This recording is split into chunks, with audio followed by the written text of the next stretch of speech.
बिस्मिल्लाहिर्रहमानिर्रहीम। अच्छा, लैब 7 के पार्ट 1 के अंदर हमने थ्योरेटिकली देखा था कि कंपोजिशन क्या होती है और उसको थोड़ा समझने की कोशिश की थी। आज हम कुछ एक्टिविटीज़ हैं जो इससे रिलेटेड हैं उनको करेंगे।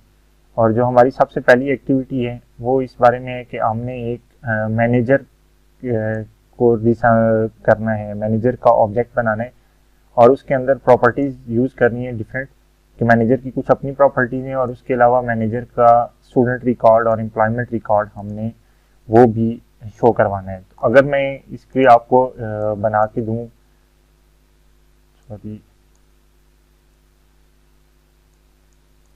आपको मैं इसको पिक्चर के थ्रू या पिक्टोरियली इस पूरी एग्जांपल को डिमोन्स्ट्रेट करूं तो वो क्या होगी कि आपका एक मैनेजर है। तो मैनेजर के अपना कोई टाइटल है कि वो किस चीज़ का मैनेजर है, उसके मतलब कोई ड्यूज़ वगैरह हो सकते हैं जो उसने किसी क्लब को पे करने।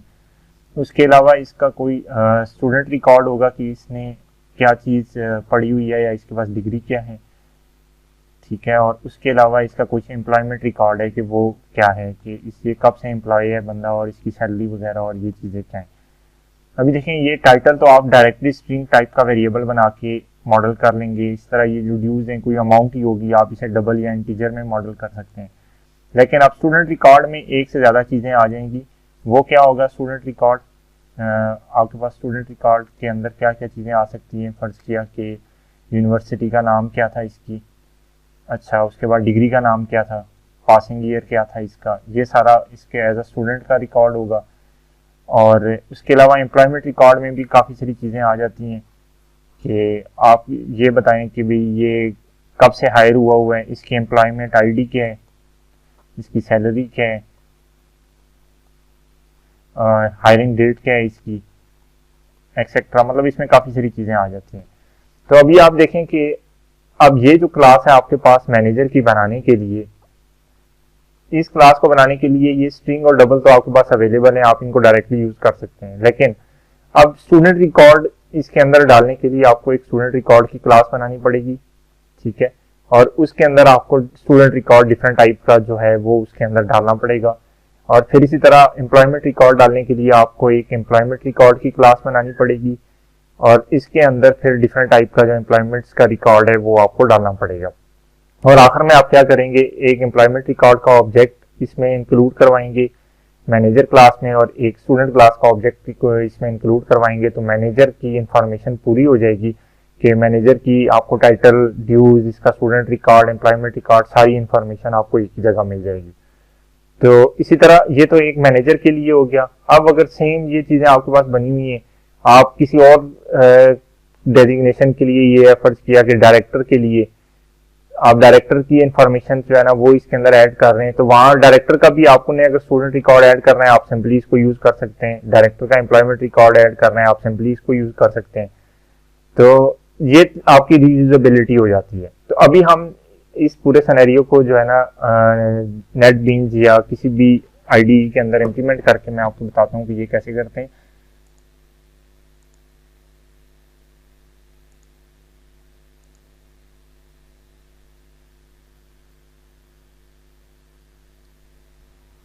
अभी देखें जी कि सबसे पहले आपको एक स्टूडेंट रिकॉर्ड बनाना है। स्टूडेंट रिकॉर्ड में मैंने सिर्फ एक ही रिकॉर्ड इसमें यहाँ पे एंटर किया हुआ है और वो है स्टूडेंट की डिग्री के बारे में।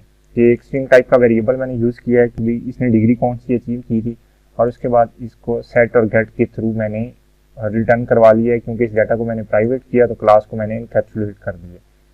सेम इसी तरह एम्प्लॉयमेंट रिकॉर्ड की में मैंने एम्प्लॉयमेंट आईडी और सैलरी के दो वेरिएबल डालें और इसी तरह आप इनको इस क्लास को भी इनकैप्सुलेट कर दिया सेट एम्प्लॉयमेंट आईडी और गेट एम्प्लॉयमेंट आईडी और सेट सैलरी और गेट सैलरी के मेथड्स प्रोवाइड करके। अब मैनेजर की क्लास में ये मैंने मैनेजर की प्रॉपर्टीज बना दी है कि मैनेजर के पास क्या क्या है जी। मैनेजर का टाइटल है, उसके कुछ ड्यूज हैं या क्लब के ड्यूज या जो भी आप इसे कह लें।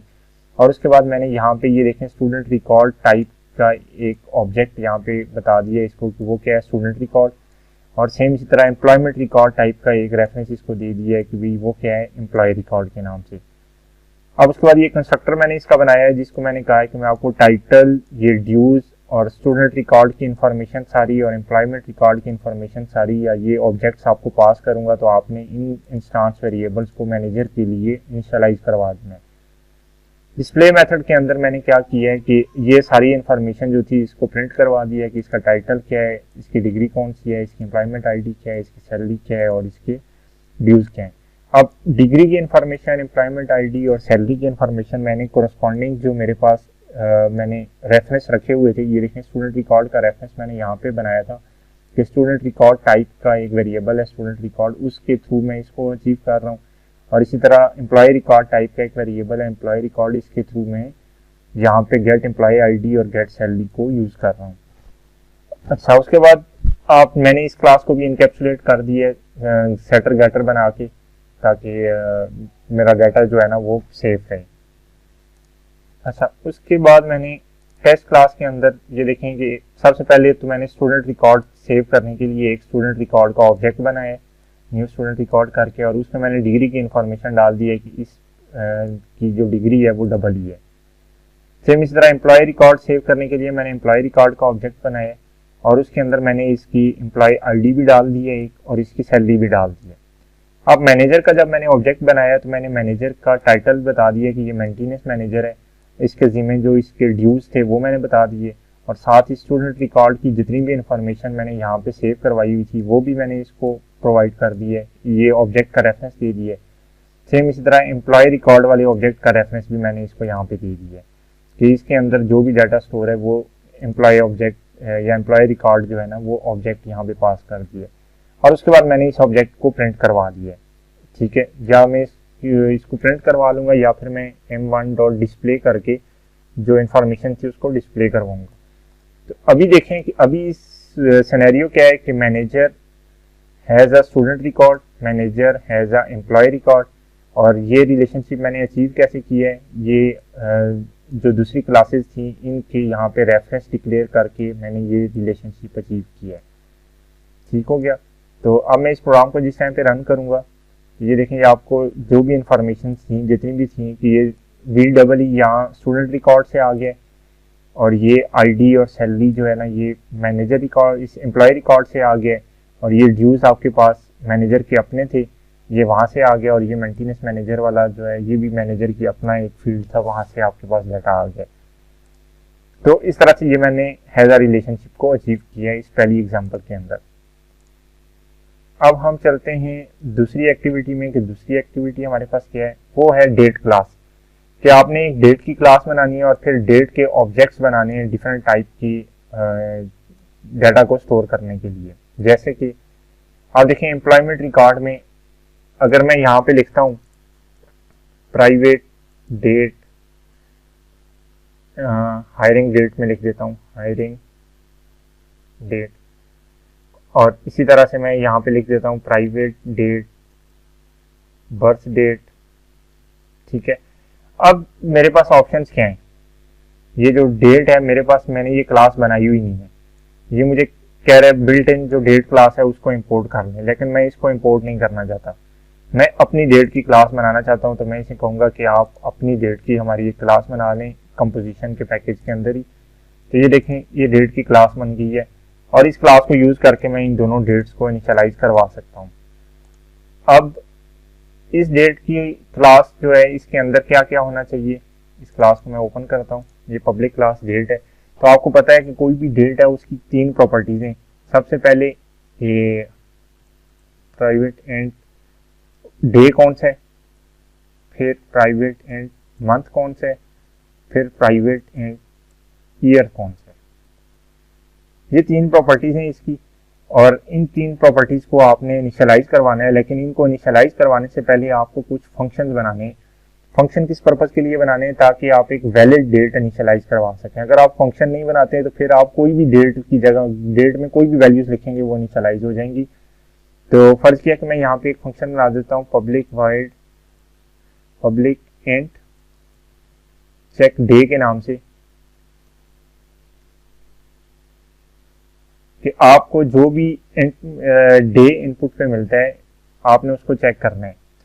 डे को चेक आप क्या कर सकते हैं, डे कितने होते हैं आपके पास आपको पता है कि जनवरी में 31 डेज हैं, फरवरी में 28 भी हो सकते हैं, 29 भी हो सकते हैं, मार्च के अंदर आपके पास 31 है, अप्रैल में 30। तो आप क्या करें कि इन सारे डेज को एक एरे के अंदर स्टोर करवा लें।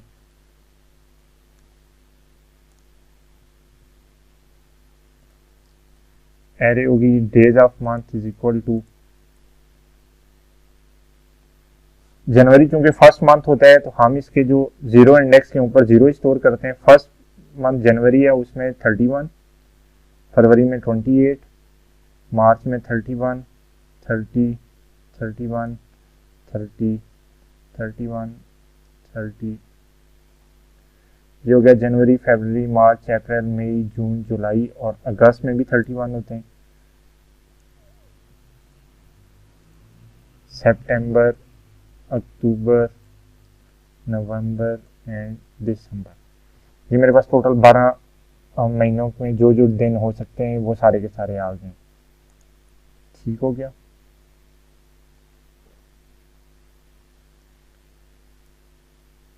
अब आपने चेक क्या करना है कि अगर आप देखेंगे कि डे आपके पास 0 से ज़्यादा है और फिर आप देखेंगे कि टेस्ट डे जो है ना वो लेस देन या equal to days of month है,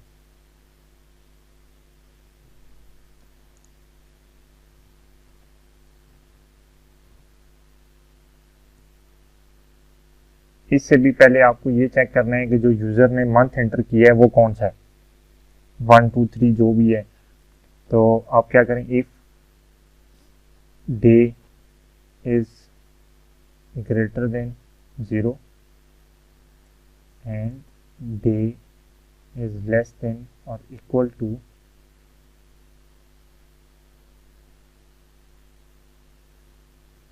डेज ऑफ मंथ,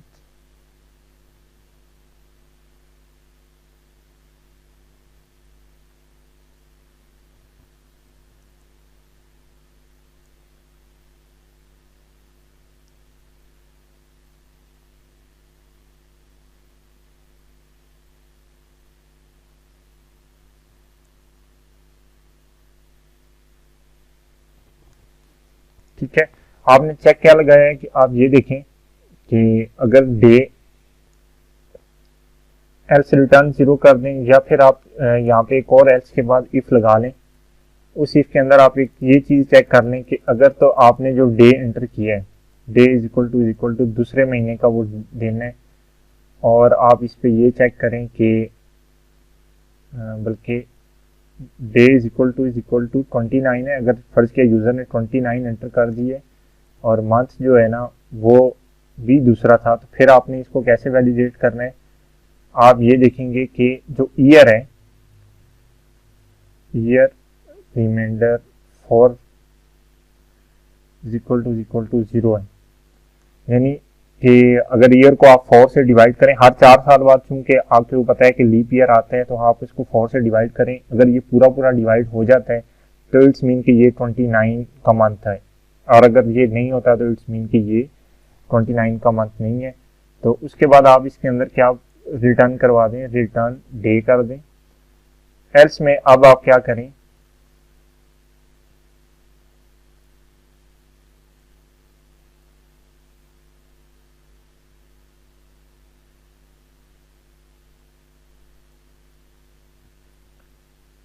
एल्स में आप स्क्रीन पे प्रिंट करवा दें system.out.println इनवैलिड डे, कि आपने जो डे एंटर किया है वो सही नहीं है और रिटर्न 0 कर दें।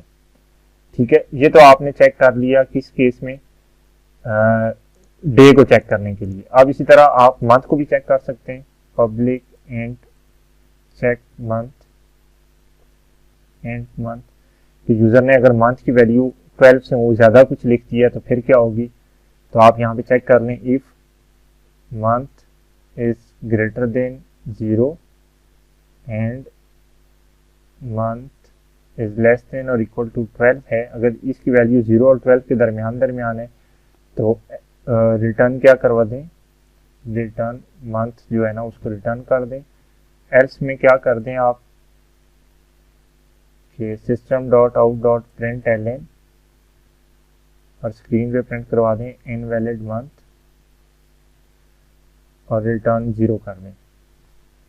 0 भी आप कर सकते हैं, 0 के केस में आपका सक्सेसफुल एग्जीक्यूट हो जाता है प्रोग्राम। 1 अगर आप करेंगे तो आपका प्रोग्राम यहीं पे टर्मिनेट हो जाएगा। तो आपकी मर्जी है कि आप इसमें क्या करना चाह रहे हैं। और ईयर को चेक करने की ज़रूरत नहीं है, क्योंकि ईयर आपका कुछ भी हो सकता है, 0 से लेके जितने साल भी आप डालना चाहते हैं वो सारे हो सकते हैं। तो ये तो आपने ये फंक्शंस बना दिए डे और मंथ को चेक करने के।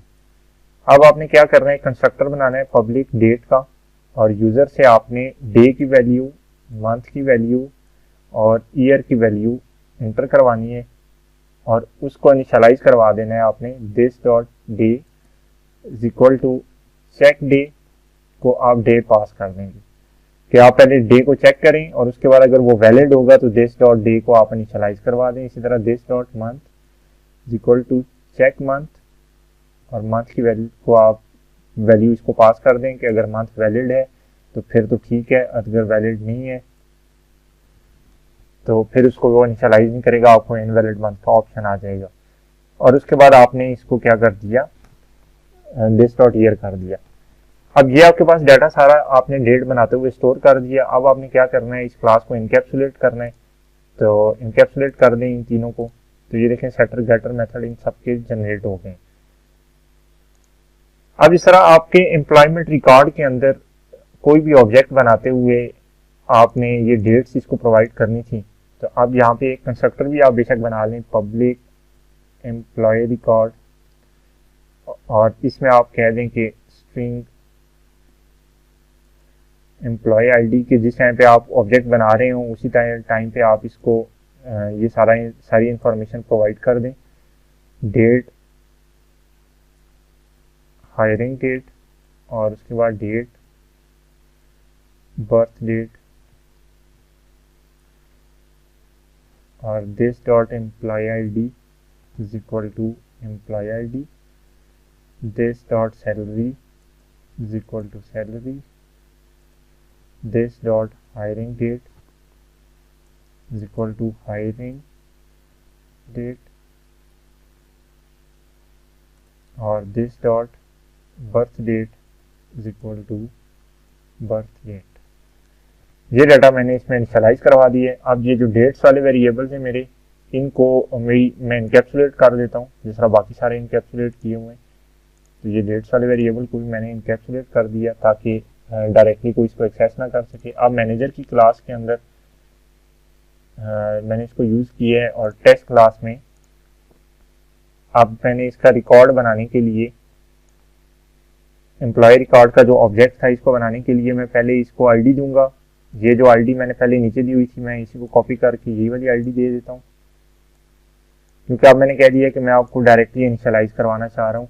और उसके बाद मैं इसको जो भी इसकी सैलरी है वो बता देता हूँ। फिर उसके बाद मैं इसको डेट बता देता हूँ कि आपकी डेट क्या है। तो आप यहाँ पे न्यू डेट करके डेट क्रिएट कर सकते हैं, जैसे कि आप कह दें इसको 3 मार्च 1988, ठीक है, कि ये आपकी, बल्कि हायरिंग डेट पहले है तो आप कह दें 2010, और इसी तरह आप कहें न्यू डेट 1988, ये आपकी बर्थडे है। तो ये इस तरह अब आपका एम्प्लॉय का ऑब्जेक्ट बन गया। आपको ये इन्फॉर्मेशन यहाँ पे देने की ज़रूरत नहीं है। अब आप इस चीज़ को डिस्प्ले के अंदर भी प्रिंट करवा सकते हैं। मैनेजर में डिस्प्ले आप करवा रहे थे तो आप यहीं पे ये चीज़ें भी प्रिंट करवा लें, system dot out dot print LN the birth date of manager is equal to, यहाँ पे लिख दें प्लस एम्प्लॉय रिकॉर्ड डॉट